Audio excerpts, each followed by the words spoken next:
Please. Radha Radha ನಂಗೆ ಬೇಕು, ಜಾಗ ನಂದು, ರಾಧಾ ನಂದು, ಹೋಗ್ತಾ ಇರ್ಬೇಕು. ಒಂದ್ಸತಿ ಏನು 100 ಸತಿ ಹೇಳ್ತೀನಿ, ರಾಧಾ ನಂದು, ರಾಧಾ ಬೇಕು. ಇವತ್ತು ಶ್ರೀರಂಗಪಟ್ಟಣದಲ್ಲಿ ನಾವು ಫೈಟ್ ಸೀನ್ ಶೂಟ್ ಮಾಡ್ತಾ ಇದ್ದೀವಿ. ಚಂದ್ರು ಅವ್ರ ಜೊತೆ ನಂದು 3ನೇ ಸಿನಿಮಾ. ಅವರೇ ನನ್ನ ಸಿನಿಮಾಗೆ ಇಂಟ್ರೊಡ್ಯೂಸ್ ಮಾಡಿಸಿದ್ದು ತಮಗೆಲ್ಲ ಗೊತ್ತು, ತಾಜ್ ಮಹಲಿಂದ. ಇವತ್ತು ಒಂದು ಫೈಟ್ ಸೀಕ್ವೆನ್ಸು ಶೂಟ್ ಮಾಡ್ತಾ ಇದ್ದೀವಿ. ಇವರು ಥ್ರಿಲ್ಲಲ್ ಮಂಜು ಅವರು ಮಾಸ್ಟ್ರು. ಇನ್ನು ನಂದು ಸೀನ್ ಶುರುವಾಗಿಲ್ಲ, ಬಟ್ ಕ್ಯಾರೆಕ್ಟರ್ ಬಗ್ಗೆ ಸಖತ್ ಎಕ್ಸೈಟ್ ಆಗಿದ್ದೀನಿ. ಆ ಕ್ಯಾರೆಕ್ಟ್ರೇ ಆ ಥರ ಇದೆ, ತುಂಬ ವಿಯರ್ಡ್ ಆಗಿರೋ ಕ್ಯಾರೆಕ್ಟರ್ ಮಾಡ್ತಾ ಇದ್ದೀನಿ ಈ ಸಿನಿಮಾ. ತುಂಬ ಚೆನ್ನಾಗಿದೆ location. First of all Srirangapatna ಕೋಟೆ. ನನಗೆ ಇಂಥ ಲೊಕೇಶನ್ಸಲ್ಲಿ ವರ್ಕ್ ಮಾಡೋಕ್ಕೆ ಭಾಳ ಖುಷಿ. ಸೊ ಚಾರ್ಮಿನಾರ್ದು ಈ ಒಂದು ಆ್ಯಕ್ಷನ್ ಸೀಕ್ವೆನ್ಸು ಇಲ್ಲಿ ಶೂಟ್ ಮಾಡ್ತಾ ಇದ್ದೀವಿ. ಪ್ರೇಮ್ದು ನಂದು ಆ್ಯಕ್ಚುಲಿ 3ನೇ ಸಿನಿಮಾ. ಲಾಸ್ಟ್ ಶತ್ರು ಮಾಡಿದ್ದೆ, ಅದಾದಮೇಲೆ ಮತ್ತೆ ಚಾರ್ಮಿನಾರಲ್ಲಿ ಮೀಟ್ ಆಗ್ತಾ ಇದ್ವಿ. ಫುಲ್ಲು ಒಂದು ಈ ಆ್ಯಕ್ಷನ್ ಬಂದು ಲಾಸ್ಟ್ ಟೈಮ್ ಶತ್ರುವಲ್ಲಿ ವರ್ಕ್ ಮಾಡಿದ್ವಿ ಪ್ರೇಮ್ ಜೊತೆ. ಅದು ಫುಲ್ ಆ್ಯಕ್ಷನ್ ಓರಿಯೆಂಟೆಡ್. ಬಟ್ ಈ ಚಾರ್ಮಿನಾರು ಒಂದು ಲವ್ ಸಬ್ಜೆಕ್ಟ್, ಇದರಲ್ಲಿ ಒಂದು ಆ್ಯಕ್ಷನ್ ಸೀಕ್ವೆನ್ಸು. ಇದು ಒಂಥರ ಈ ಸೀಕ್ವೆನ್ಸು ಕಥೆಯಲ್ಲೇ ಜಾಯ್ನ್ ಆಗಿದೆ. ಅಂದರೆ ಬೇಕು ಅಂತ ಆ್ಯಕ್ಷನ್ ಇಟ್ಟಿಲ್ಲ. ನಮ್ಮ ಚಂದ್ರ ಅವರು ಸ್ಕ್ರೀನ್ ಪ್ಲೇ ತುಂಬ ಚೆನ್ನಾಗಿ ಮಾಡಿದ್ದಾರೆ ಈ ಸಿನಿಮಾ. ಡೆಫಿನೆಟ್ಲಿ ಆಫ್ಟರ್ ಮೈಲಾರಿ ನಮ್ಮ ಚಂದ್ರ ಅವ್ರ ಜೊತೆ ನಾನು ವರ್ಕ್ ಮಾಡಿದೆ, ಡೈರೆಕ್ಟರ್ ಚಂದ್ರ ಅವ್ರ ಜೊತೆ. ಅದಾದಮೇಲೆ ಮತ್ತೆ ಈ ಸಿನಿಮಾದಲ್ಲಿ ಕೆಲಸ ಮಾಡ್ತಾಯಿದ್ದೀನಿ.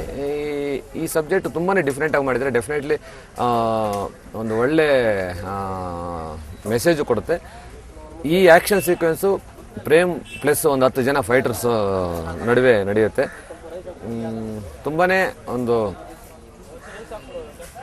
Action with force and style, natural.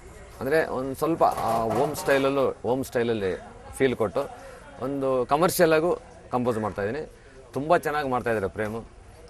ಅವರು ಶತ್ರುವಲ್ಲೇ ಅವ್ರ ಜೊತೆ ನಾನು ಕೆಲಸ ಮಾಡಿದಾಗ ಭಾಳ ಖುಷಿಯಾಗಿತ್ತು. ಡೆಫಿನೆಟ್ಲಿ ನೀವು ಆ್ಯಕ್ಷನ್ ಇಮೇಜ್ ಬರುತ್ತೆ ಪ್ರೇಮ್ ಅವರೇ, ನೀವು ಡೆಫಿನೆಟ್ಲಿ ಒಂದು ಆ್ಯಕ್ಷನ್ ಸ್ಟಾರ್ ಆಗಬೇಕು, ಆ ಥರ ಮಾಡಿದ್ರಿ ಅಂತ ನಾನು ಆವಾಗಲೇ ಹೇಳಿದ್ದೆ. ಅದೇ ಥರ ತುಂಬಾ ಈಗ ಟೈಮಿಂಗ್ ಇರ್ಬೋದು, ಎಮೋಷನ್ಸ್ ಇರ್ಬೋದು, ತುಂಬ ಎಕ್ಸ್ಟ್ರಾರ್ಡಿನರಿ ಮಾಡ್ತಾಯಿದ್ದಾರೆ ಪ್ರೇಮು.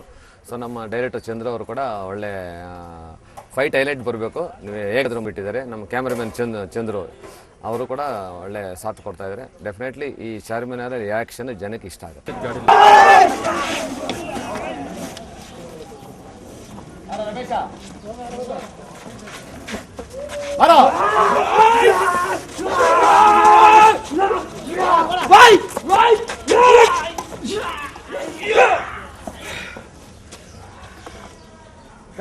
ಶ್ರೀರಂಗಪಟ್ಟಣ ಆ್ಯಕ್ಚುಲಿ ಟಿಪ್ಪು ಸುಲ್ತಾನ್ ಅವರು ಆಳಿ ಮೆರೆದಂಥ ಜಾಗ, ರಂಗನಾಥ ಸ್ವಾಮಿ ಟೆಂಪಲ್ ಇರುವಂಥ ಜಾಗ, ನಿಮಿಷಾಂಬ ಟೆಂಪಲ್ ಇರುವಂಥ ಜಾಗ. ಅದು ಬಂದಿದ್ದ ಕೂಡಲೇ ಆ ಕೋಟೆ ಇವತ್ತು ಏನು ಈ ಮಾನ್ಯುಮೆಂಟ್ಸ್ ಎಲ್ಲ ನೋಡಿದಾಗ ಇಷ್ಟು ಒಳ್ಳೆ ಕೋಟೆ, ಆಮೇಲೆ ಇಷ್ಟು ಚೆನ್ನಾಗಿರುವಂಥ ಒಂದು ಆ ಕೋಟೆ ಎಂಟ್ರೆನ್ಸು, ನಾವೇನು ಹಿಂದಿನ ಕಾಲದಲ್ಲಿ ಕಥೆಯಲ್ಲಿ ಓದ್ತಾ ಇದ್ವಿ, ಒಂದು ಮುಖ್ಯ ದ್ವಾರ ಅಂತಿತ್ತು ಇರ್ತಾಯಿತ್ತು ಎಲ್ಲ ಊರಿಗೂ ಅನ್ನೋದನ್ನು ಇಲ್ಲಿ ಶ್ರೀರಂಗಪಟ್ಟಣದಲ್ಲಿ ಇವತ್ತು ನಾವು ನೋಡ್ಬೋದು. ತುಂಬ ಅದ್ಭುತವಾದಂಥ ಸ್ಥಳ. ಆಮೇಲೆ ಇಲ್ಲಿರುವಂತಹ ಕೋಟೆ ಇದೆಲ್ಲ ನೋಡ್ತಾ ಇತ್ತಂದರೆ ಒನ್ಸ್ ನಾವು ಹಳೆ ಕಾಲದಲ್ಲಿ ಏನು ರಾಜರ ಬಗ್ಗೆ ನಾವು ಓದಿದ್ವಿ, ತಿಳ್ಕೊಂಡಿದ್ವಿ, ಅದೆಲ್ಲನೂ ಸಹ ಒಂದು ಫ್ಲ್ಯಾಶ್ ಬ್ಯಾಕ್ ಬರುತ್ತೆ. ಅಂಥ ಒಂದು ಶ್ರೀರಂಗಪಟ್ಟಣದ ಕೋಟೆನ, ಆಮೇಲೆ ಆ ಮುಖ್ಯ ದ್ವಾರದನ, ಅದನ್ನೇ ಒಂದು ಮೇಯ್ನ್ ಪಾರ್ಟ್ ಆಫ್ ಇಟ್ಕೊಂಡು ನಮ್ಮ ಸಿನಿಮಾದಲ್ಲಿ ಚಿತ್ರೀಕರಣ ಮಾಡಿದ್ದೀವಿ. ಇದು ನೋಡಿದವ್ರು ಯಾರು ಸಹ ಇದು ಶ್ರೀರಂಗಪಟ್ಟಣನ ಅಂತ ಅನ್ನಿಸದಿರೋಷ್ಟು ತುಂಬ ಚೆನ್ನಾಗಿ ಶೂಟ್ ಮಾಡಿದ್ದೀವಿ ಅಂತ ಹೇಳಕ್ಕೆ ಇಷ್ಟಪಡ್ತೇನೆ.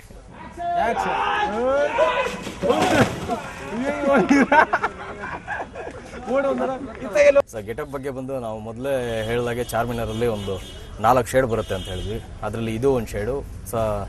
ಈ ರೀತಿ ಕ್ಯಾರೆಕ್ಟರ್ ಬರೋದು ನಾನು ಫಸ್ಟ್ PUCಯಲ್ಲಿ ಓದ್ತಾ ಇರಬೇಕಾದ್ರೆ ಇರೋಂಥ ಗೆಟಪ್ ಇದು. ಒಂದು ಹುಡುಗ ಒಂದು ಹಳ್ಳಿಯಿಂದ ಬಂದು ಒಂದು ಕಾಲೇಜಿಗೆ ಸೇರ್ಕೊಂಡಿರ್ತಾನೆ. ಸೊ ಆ ಒಂದು ಗೆಟಪ್ಪು ಇದು first PUC getup.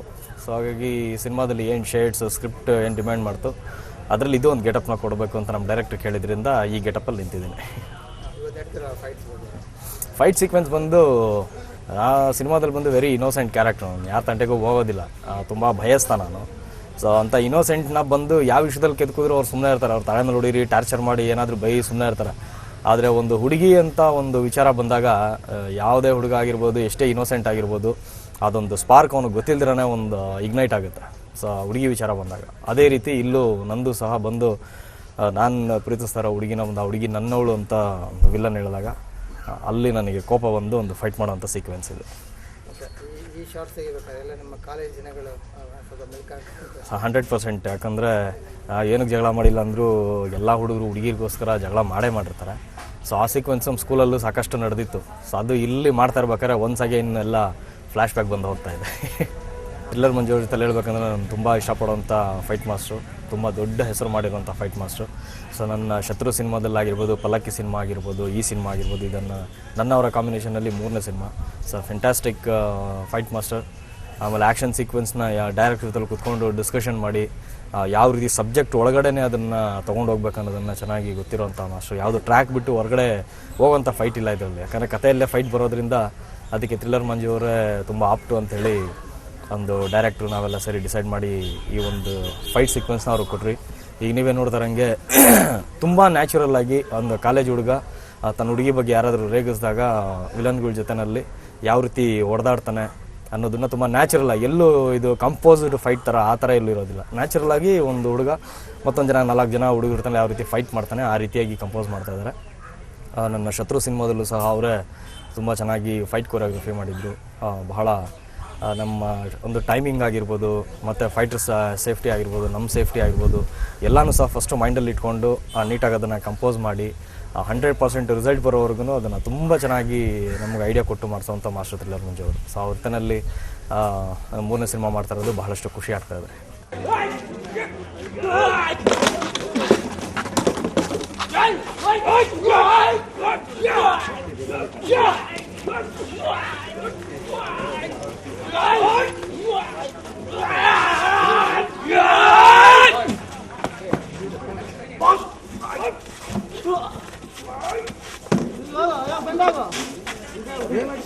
Actually Charminar ಇನ್ನೇನು ನಾವು ಎಂಡಿಂಗ್ ಸ್ಟೇಜಿಗೆ ಬಂದು ನಿಂತಿದ್ದೀವಿ.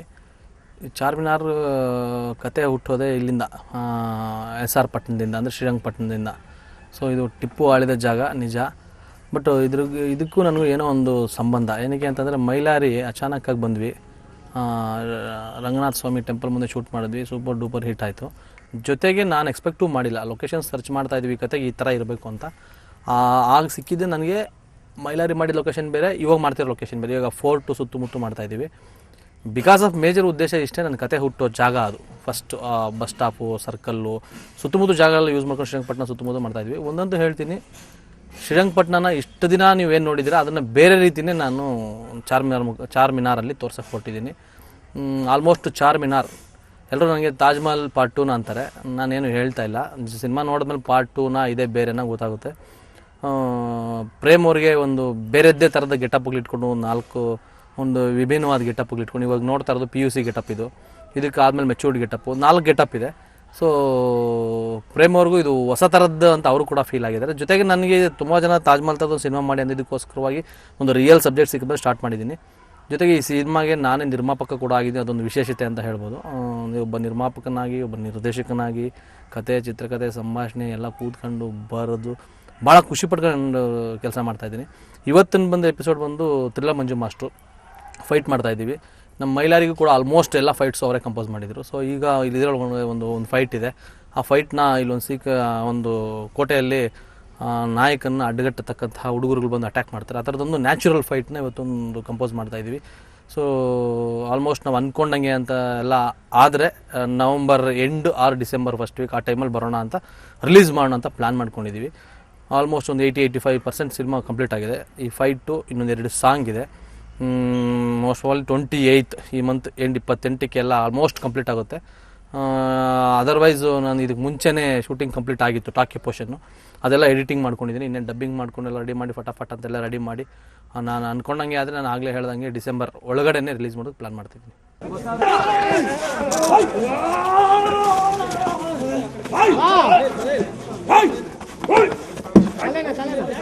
ಇಲ್ಲ ಹಂಗಂತೇನಿಲ್ಲ, ತ್ರಿಲ್ಲ ಮಂಜು ಮಾಸ್ಟ್ರಿಗೂ ನಾವು ಆಲ್ರೆಡಿ ಮೈಲಾರಿ ಮಾಡಿರೋದ್ರಿಂದ ನನಗೇನು ಅಂತ ದೊಡ್ಡ ಇದು ಅಂತ ಅನ್ಸಲ್ಲ. ಅವ್ರ ಬಗ್ಗೆ ನಂಗೆ ತುಂಬಾ ಗೌರವ ಇದೆ. ತ್ರಿಲ್ಲ ಮಂಜು ಮಾಸ್ಟ್ರು ಅಂದರೆ ಯಾರಿಗೆ ತಾನೇ ಗೊತ್ತಿಲ್ಲ. ಸೊ ಅವ್ರ ಜೊತೆ ಕೆಲಸ ಮಾಡೋದು ಕೂಡ ಒಂದು ಖುಷಿ ಅಂತ ಅನಿಸುತ್ತೆ, ಇಲ್ಲ ಅದಕ್ಕಿಂತ ಹೆಚ್ಚಾಗಿ ಖುಷಿ ಅಂತ ಅನಿಸುತ್ತೆ. ಜಾಲಿ ಪರ್ಸನ್. ಸೊ ಇಲ್ಲಿ ಆಗಲೇ ಹೇಳಿದಾಗ ಒಂದು ನ್ಯಾಚುರಲ್ ಫೈಟ್ನ ಕಂಪೋಸ್ ಮಾಡ್ತಾಯಿದ್ವಿ. ಫೈಟ್ ಮಾಡೋ ವಿಲನ್ ಯಾರು ಅಂತಂದರೆ ತಾಜ್ ಮಹಲಲ್ಲಿ ಒಂದು ಉದ್ದಾರ ಅಂತ ಒಂದು ಕ್ಯಾರೆಕ್ಟರ್ ಇತ್ತು. ಸೊ ಸಖತ್ ಪಾಪ್ಯುಲರ್ ಆಗಿದ್ದ ನನ್ನ ಫ್ರೆಂಡು, ಜೊತೆಗೆ ಒಳ್ಳೆ ಮನುಷ್ಯ. ಆತ ಸಾಫ್ಟ್ವೇರ್ ಇಂಜಿನಿಯರು ವಿಶ್ವ ಅಂತ. ಸೊ ಆತ ವಿಲನ್ ಇಲ್ಲಿ ಸೆಕೆಂಡ್ ಟೈಮ್ ಅಲ್ಲಿ ಉದ್ದಾರ ಅಂದಿದ್ದ. ಇಲ್ಲಿ ಬೇರೆದೇ ಒಂದು ಮ್ಯಾನರಿಸಮ್ ಕೊಟ್ಟು ಮಾಡಿಸ್ತಾ ಇದ್ದೀನಿ, ಒಂದು ಪೆಕ್ಯುಲಿಯರ್ ಕ್ಯಾರೆಕ್ಟರು.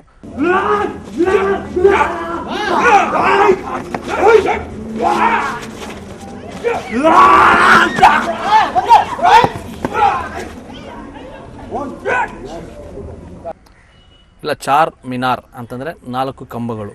ಅದು ಲೈಫಲ್ಲಿ 4 ಕಂಬಗಳೇನು, ಜೊತೆಗೆ 4 ಕಂಬನಿಗಳು, ಆ 4 ಕಂಬನಿಗಳೇನು, ಓವರಾಲ್ ಒಂದು ಬ್ಯೂಟಿಫುಲ್ ಒಂದು ಬೇರೆದ್ದನ್ನೇನೋ ಹೇಳೋಕೆ ಹೊರಟಿದ್ದೀನಿ. ನಾನು ಏನು ಹೇಳೋಕೆ ಹೋದ್ರೂ ಅದು ಇದೇನಾ ಅಂತ ಅನಿಸುತ್ತೆ ನಿಮಗೆ. ಸಿನಿಮಾ ನೋಡಿದ್ಮೇಲೆ ಆ ಫೀಲ್ ಏನು ಹೇಳೋಕೆ ಹೊರಟಿದ್ದಾನೆ ಚಂದ್ರು, ಏನು ಚಾರ್ ಮಿನಾರ್ ಅಂದರೆ ಏನು, 4 ಪಿಲ್ಲರ್ಸ್ ಅಂದರೆ ಏನು, 4 ಕಂಬನಿಗಳಂದರೆ ಏನು. ಬಟ್ ಒಂದಂತೂ ಸತ್ಯ, ಡೆಫಿನೆಟಾಗಿ ಸಿನಿಮಾ ನೋಡಿದ್ರಲ್ಲ ಇದು ನಂದೇ ಕತೆ ಅಂತ ಅಂದ್ಕೋತಾರೆ. ಅದಕ್ಕೆ ಒಂದು ಟ್ಯಾಗ್ ಲೈನ್ ಕೂಡ ಆಗ್ತಾಯಿದ್ದೀನಿ.